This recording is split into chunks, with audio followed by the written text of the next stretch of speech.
we're here with Rhys Hoskins of the Philadelphia Phillies, and this is on record the longest in between podcast interviews in the history of the franchise. We're going to consider it kind of like two separate franchises, the continuation from starting nine. We just looked it up. I said it was somewhere in the teens, but Rhys Hoskins' first podcast is starting nine, episode 6 from 2017. 6. When did you get called up? August? Yeah, August. So you were in the big leagues literally for like 3 weeks at that point. Yeah. I mean, I think my first career podcast too. So I guess we started off with a bang. Oh man, how you been? Where you been? Hanging out in Philly. Here in Philly. Yeah. Yeah. So right now, on Thursday, June 22nd, Rhys and your wife Jamie, you guys are hosting the second annual Go Yard with Rhys Hoskins to benefit the Muscular Dystrophy Association. Tell us how you got involved in this. Yeah. Why is it something that is important to you? And I mean, we have Philly fan listeners, but we're a national podcast. So if people can't attend the event, how do they help out still? Yeah. So MDA is something that's very near and dear to my and my wife Jamie's heart. Started in high school as a camp counselor. I had a requirement in high school that I had to get 50 hours of community service to graduate. So I started with a summer camp going into my senior year. Loved it. You know, it was just a chance for kids with these neuromuscular diseases to go be a kid for a week. And just like the pure joy at such simple stuff that, you know, we were doing throughout the week. You know, they build Sundays on counselors' faces, get to go swimming for the first time all year. So kept it going when I got to the big leagues in Philly, mostly stemmed around a players weekend in 2017. There was a focus on just a charitable aspect that you're connected with and connected with someone in MDA here. And we've just really grown relationships with the Philly chapter here. We're second annual Go Yard, which we're ecstatic about.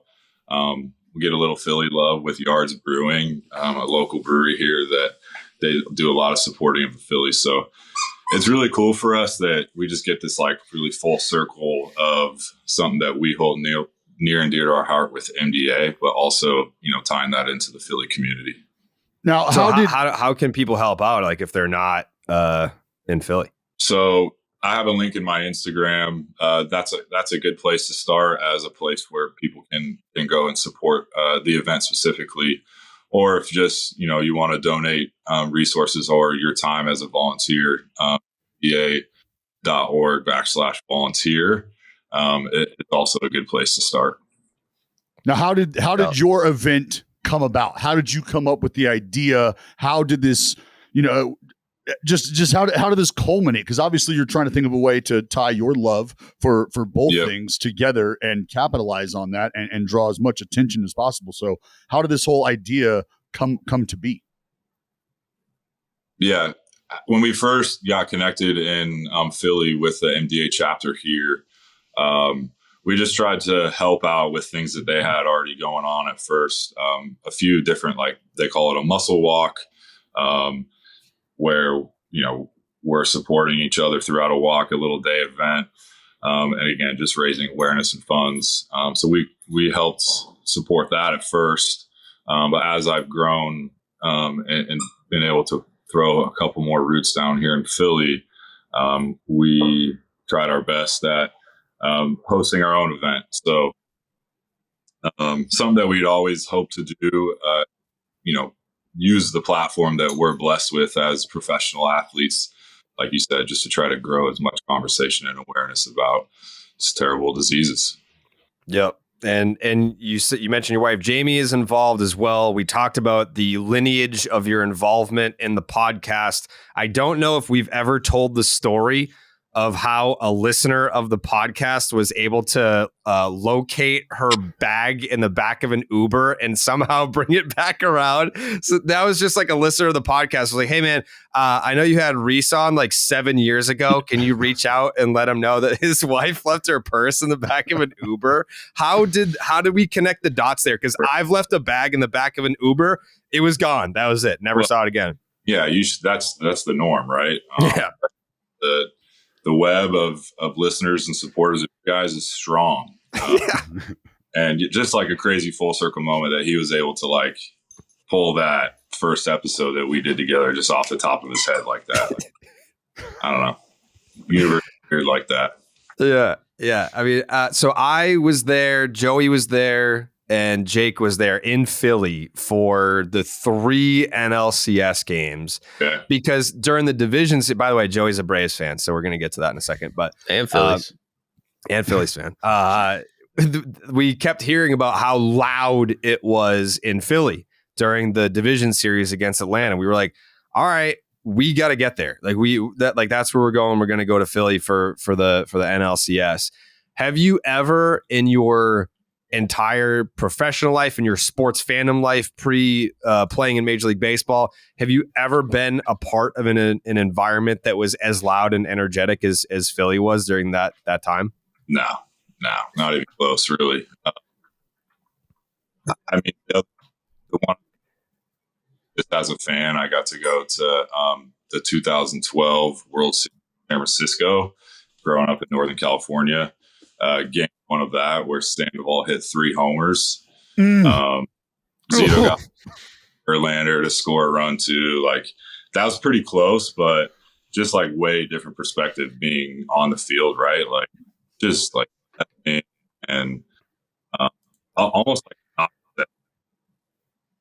guys get to first base talking about what's going on in the crowd. Like that's kind of how you know that home field advantage is there. So yeah, dude, it's just like crazy stuff. Things that you think about as a kid, like just getting the chills and let's do it again. Speaking of do it again, can we talk about the rounds being bought? Can we talk about the brew flowing? I mean, just an all-time move by your wife to hook everybody up. Everybody up. You're a Phillies fan. You like baseball. You're here with me. I'm buying beers for every fucking buddy. I mean, what a beautiful moment.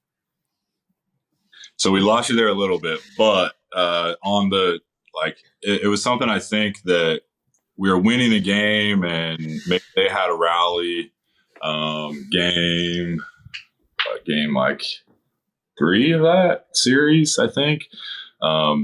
And we got out of the rally, scored another run, and I think she just was like, I'm going to try to keep the vibes going. Try to that vibe bank as you can so that it comes back to you. Ended up winning that game. We ended up clinching, and then she did it another time in the World Series. And we also won that game too. So 2-0 with buying beers. Like I said, get as much in that vibe bank as you can. Hopefully we got another chance to do it this year. But I think they can choose your times, right? Like you don't want to lose. Yeah, you gotta save up the mojo. I feel like when people look back on the Phillies postseason run and what you did specifically, the Spencer Strider bat spike homer is the first one that comes to mind. But you hit like 6 homers in the playoffs. Like you had some game tying home runs. You hit one off Darvish. I think the one off Manaea was the one that tied the game against San Diego. But when you're growing up a baseball fan and you're playing professional baseball, I feel like, you know, the Spencer Strider bat spike homer is something that you think about. Like, how am I going to react if this happens? Because you want it to happen so badly. And then when it finally happens, like, did you think, like, was it something that you had thought about before, or is it just complete reaction? Like, it happened. Yeah, no, I mean, no, that was just like all raw reaction. the like hands up in the air to the spike was like, I don't know. I don't know if I've ever practiced that. Maybe as a kid, like with a wiffle ball bat, but you know, I've had my fair share of bat flips and pimp jobs and that type of thing. But I don't know. It was just like a raw reaction. The like yell, the like, I don't know, just full flex at the dugout. It was just like a moment that, dude, I've been hearing about Philly Red October for, you know, as long as I've been in the organization, since I got drafted in 2014. Long drought for the city. I don't really remember much of it, but so there's been some cool stuff that I've seen afterward. Joey, how did you feel about that home run? Yeah. I remembered I was there, and it was it's a good hit. Kind of disrespectful, to be honest. If you want to apologize to the kids. I try to respect the game as much as possible. Like, honestly, I thought about that. Like, I'm not trying to disrespect anybody by doing that. But I learned very, very quickly that playoff baseball makes you do some funny things and react in ways that maybe you wouldn't. And just like the emotion was pretty cool.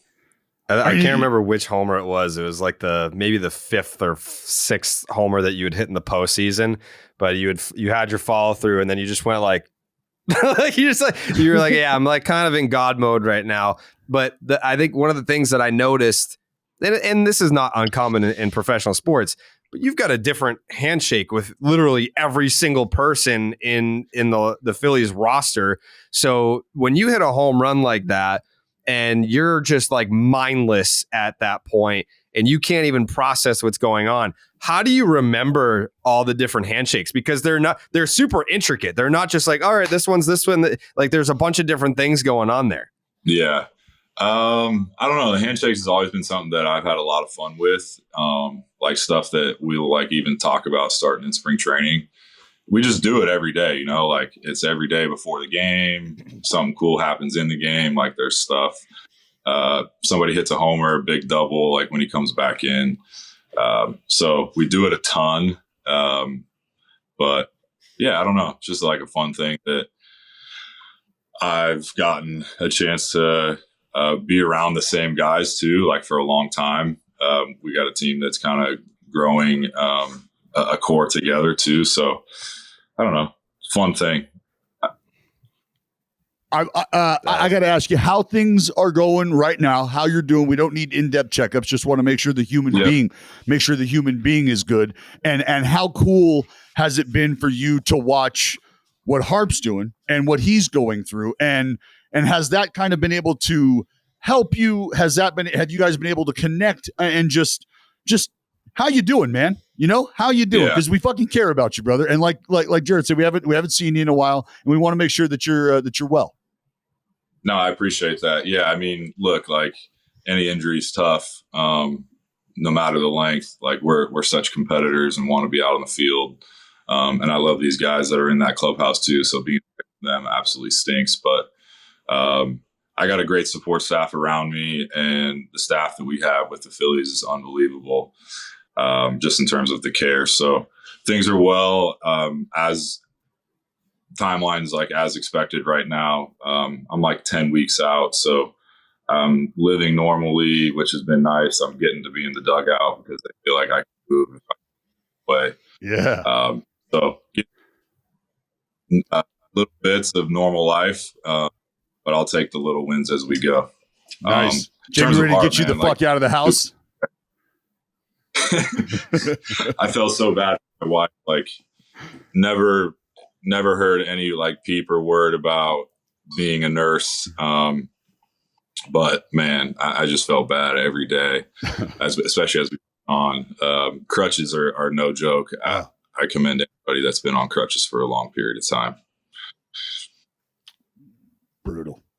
I think the number one thing that from an experience standpoint, when we were in Philly for the playoffs, the thing that I take from it is when we were driving from the ballpark back to the hotel after the Phillies clinched the pennant, there were people, I mean, we were probably, I don't know, between 2 and 3 miles away from the stadium. There were people celebrating and dancing in the streets. Like I get like here, like I'm in Boston and like the Celtics, you know, they didn't make it to the finals, but people were celebrating around the arena. We were probably 2 miles away from the ballpark, and people were in the streets honking horns, hanging off a light pole, celebrating that the Phillies were going to the World Series. Did you get to see any of that? Like, what was your experience after clinching the pennant? Like, what was that experience like doing it at home? Yeah, I mean, doing it at home was amazing, right? Like the celebration on the field with still a completely full stadium, getting up on in the middle and just like hearing the cheers afterward as, you know, everybody throughout the organization gets their turn to speak. We went out afterward, celebrated our hard work, and, you know, like you said, not very far from the stadium in the city. And took us like, I don't know, an hour at least to get there. So yeah, we got to see a little bit of the craziness in the streets, which was, I don't know, like everybody was happy, you know, like everybody's so happy.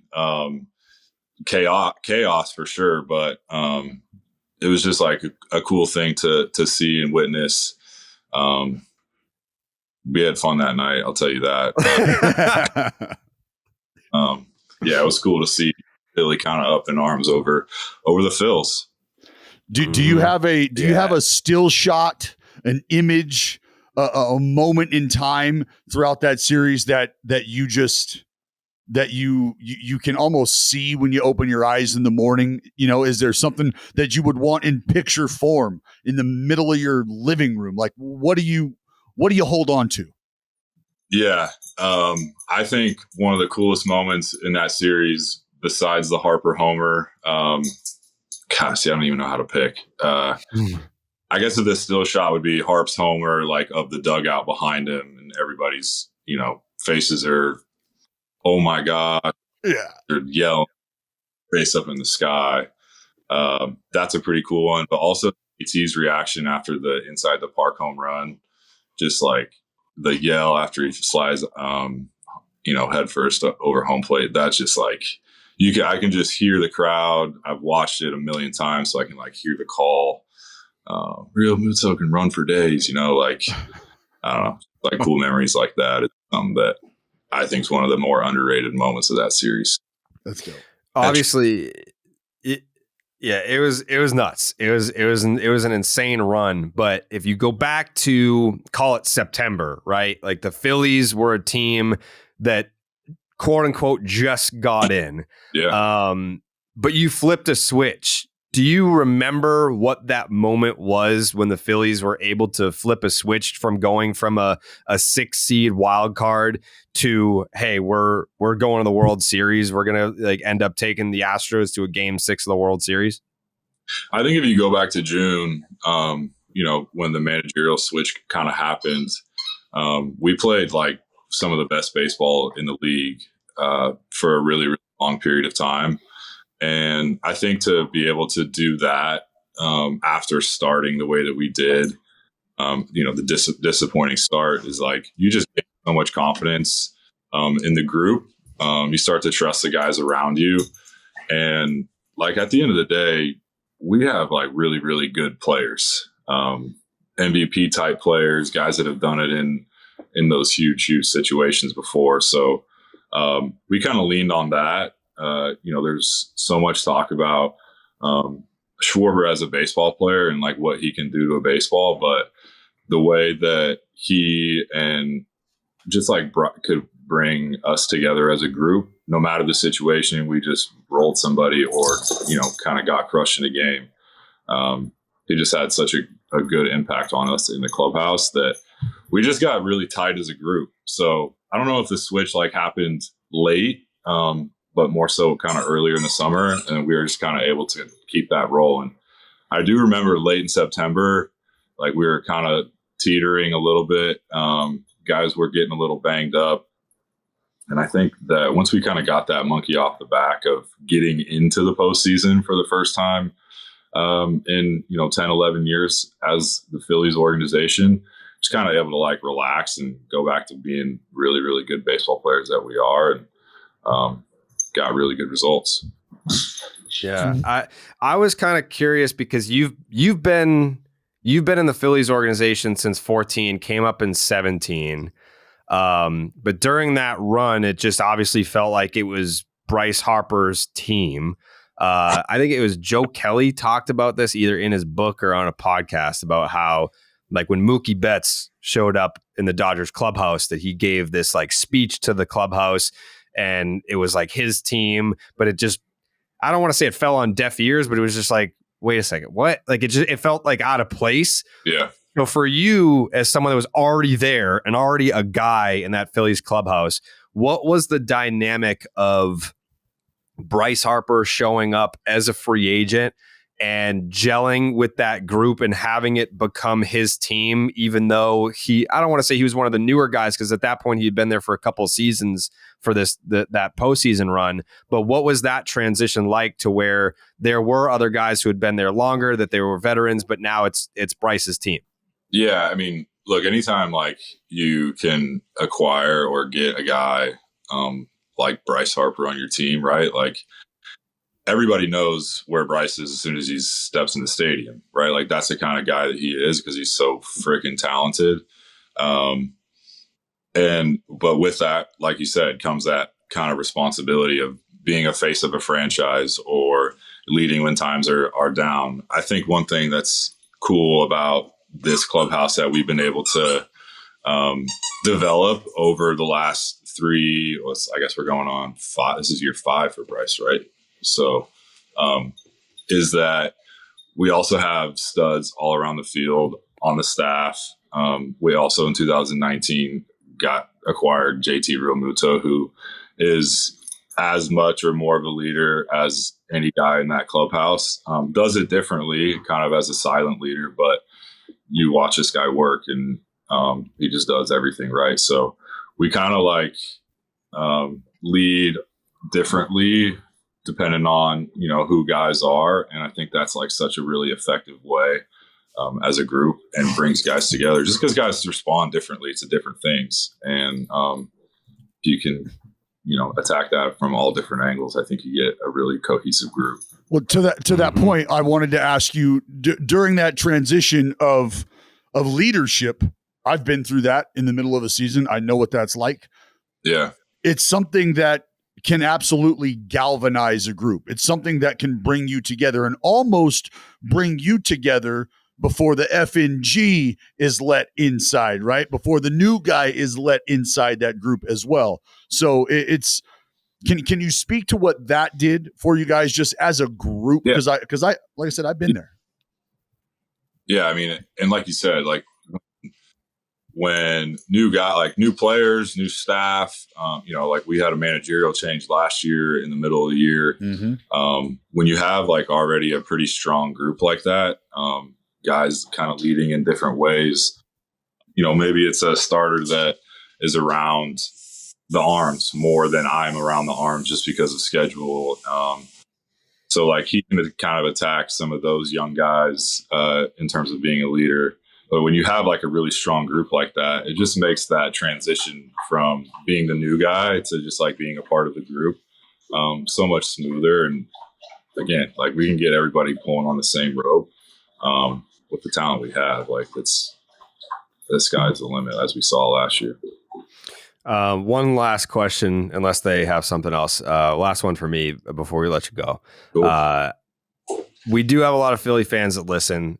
A lot of baseball fans that maybe didn't have a dog in the fight last postseason gravitated towards the Phillies because it just felt like, like the team embodied the spirit of the city being blue collar and all that. Is there a favorite story of yours, something that happened behind the scenes that we as fans would not have known unless you told us? Yeah.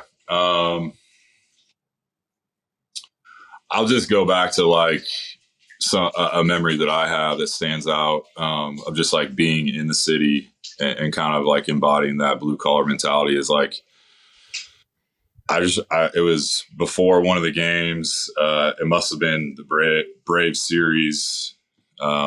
first time back in Philly, and we had the song, the Dancing on My Own song that we kind of rallied around as. And I'm going out, I think, to get coffee, and driving by a big construction site, and I just see all these big old buffed out construction workers just belting out Dancing on My Own as it's being played throughout their construction site. So cool moment. Like, I'll always remember that. I'll always be able to hear that song. Yeah. Jared hates that shit. He said you guys stole it from the Red Sox. Well, That is true. You guys did steal it, but it was cool. When we were going after every single game of that NLCS, when we were walking through the parking lot, we would be walking by cars that, like, every car that was leaving the parking lot was playing that song, like every single one. I mean, the teams that embrace that song are 0 for 2. We'll put it that way. It's a cursed song. Pretty good track record on getting playoffs. Obviously, we want to win a championship. Nobody likes a second place trophy, but Right. That's facts. Dallas? I'm good, man. I'm good. Just good to see you, brother. Good to see you. Good to hear that everything's going well. Good to see. Good to hear that you're going to be, or that everything is lining up timeline wise. And I'm glad that Jamie's finally going to be able to get you the hell out of the house so she can live her life. Yeah, guys, I've been obviously following from afar.